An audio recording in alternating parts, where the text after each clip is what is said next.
Well, hello there. So, you wanted to know how to make a wood grain, and I have this shape that I want to put a wood grain on. This was created by that same kind of thing we did in the soda can.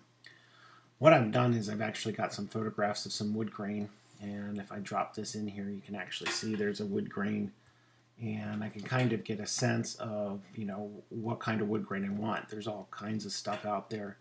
Um, you can probably find pictures of. Some of my laminate flooring from the two different rooms in my house. There's one, there's another. So I just took the wood grain. The best way to do this and make it simple is use your image trace, which I got from my window image trace. And I'm going to decide to get this to color, and I'm going to knock it down to 2 colors just to get a preview and see what it looks like. And I'll probably get just the wood grain very minimally. And there I have it.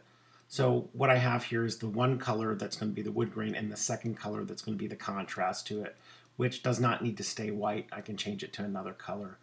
If I really wanted to, I could probably go up to 3 colors and get that back. It just gets to be a little bit more taxing and a little bit more information that's not necessarily needed. So you can see the difference. That looks much better.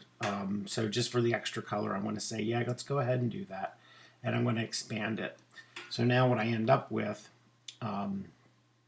is this wood grain. I can then take my shape and decide what wood grain I want on it, like so.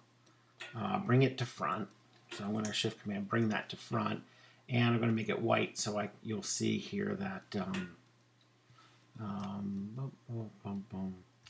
there it is, bring it to front.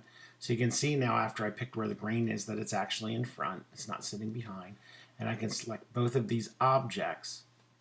And then with my Pathfinder, slide these things over here. So I'm going to go to my Pathfinder and I'm going to select Crop, which is right here. And now you'll see here that I've got that wood grain ungroup. I've got that wood grain on this object. There it is.